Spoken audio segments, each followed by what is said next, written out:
అందరికీ నమస్కారం. ఈరోజు పెద్దలు గౌరవనీయులు ఏబి వెంకటేశ్వరరావు నన్ను ఉద్దేశించి కొన్ని మాటలు మాట్లాడారు.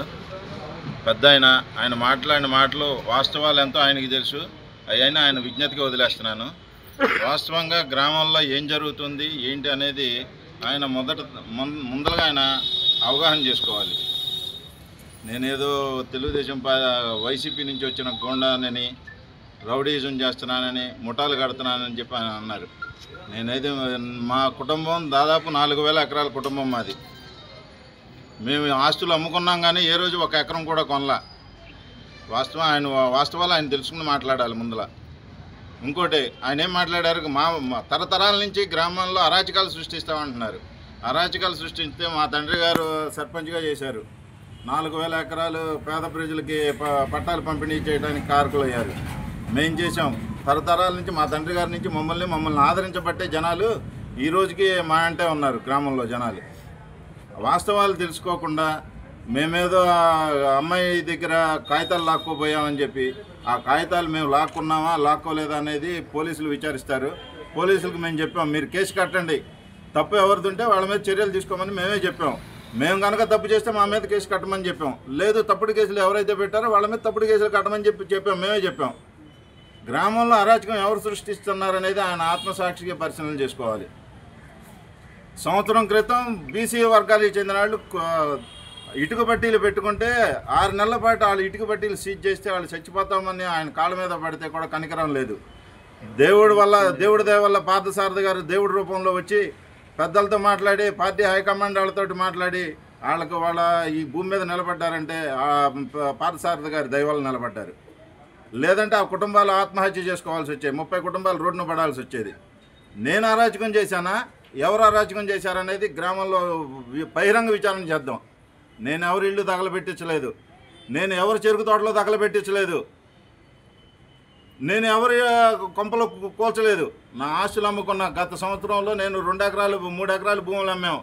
గత 2 సంవత్సరాల్లో నేను వైసీపీ హయాంలో సంపాదించానన్నారు.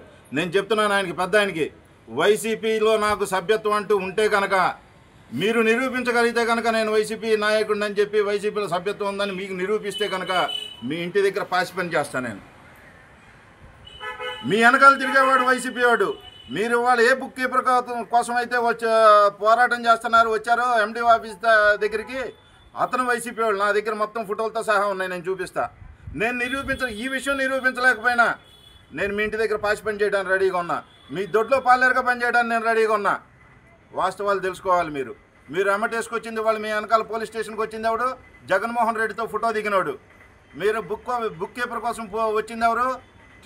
నిన్నటిదాకా వైసీపీ జెండా పట్టుకొని వైసీపీకి అసెంబ్లీ ఎన్నికల్లో వైసీపీకి పోటీ చేసి వైసీపీకి ఓట్లు వేయించిన వాళ్ళు. నేనా వైసీపీ, వాళ్ళ వైసీపీ. టీడీపీకి నేను చంద్రబాబు నాయుడు గారితో కండ వేయించుకున్న దగ్గర నుంచి నేను ఈ రోజు వరకు పార్టీకి నిబద్ధతో పనిచేశాను. నేనేం చేశానో మంత్రి గారికి తెలుసు. నేను ఎంత పని చేశానో మంత్రి గారికి తెలుసు. వాస్తవాలు తెలుసుకోవాలి. పెద్ద ఆయన ఎవరో పనికి మాలినాడు, ఆయన మేనడు అని చెప్పు తిరిగి పారంపో కూడా చెప్పే మాటలు ఆయన నన్ను అవహేళన చేస్తానని నన్ను కించపరిచే విధంగా మాట్లాడారు. అది ఆయన విజ్ఞతకు వదిలేస్తున్నాను. మేమేం చేశామో ఏంటో, మమ్మల్ని ప్రజలు ఎందుకు ఆదరిస్తున్నారో గ్రామాల్లో విచారించండి. వచ్చి తరిమి కొడతా అన్నారు. మమ్మల్ని తరిమి ఎవరో కొట్టరు. మేము ఎవడిళ్ళు కోల్దైలా, ఎవడిళ్ళు తగలబెట్టించలా, ఎవడి పొలాలు తగలబెట్టించలా. వాస్తవాలు తెలుసుకుంటే పెద్ద ఆయన చాలా మంచిది. ఇంకోటి కూడా చెప్తున్నాం, మేము ఈ అమ్మాయి ఏదైతే బుక్ కీపర్ కేసు పెట్టిందో ఆ కేసు మేమే సిఐ గారు పిలిపిస్తే మేము వెళ్ళి చెప్పాం, మీరు కేసులు కట్టండి, మేము తప్పు చేస్తే మా మీద చర్యలు తీసుకోండి. మేము తప్పు చేయని పక్షంలో తప్పుడు కేసులు పెట్టిన వాళ్ళ మీద కేసులు పెట్టండి అని చెప్పి మేము స్పష్టంగా చెప్పడం జరిగింది. దీనికి మేము రెడీగానే ఉన్నాం, సిద్ధంగానే ఉన్నాం. కొన్ని నెలలుగా గత సంవత్సర కాలంలో నియోజకవర్గంలో ఒక బీసీని కాళ్ళు కట్టేసి కారులో వేసుకెళ్ళి కొట్టుకుంటా తీసుకెళ్ళి కారులో వేస్తే ఎవరు ఫోన్ చేశారు? నేను ఫోన్ చేయించి ఆపానా? నేను చేశానా? బీసీలను కొట్టుకుంటా కారులో వేసుకెళ్ళింది పోలీస్ కేసు కట్టకుండా నేను ఆపానా? నేను కాదే. బీసీల మీద దౌర్జన్యాలు చేస్తుంది నేను కాదే.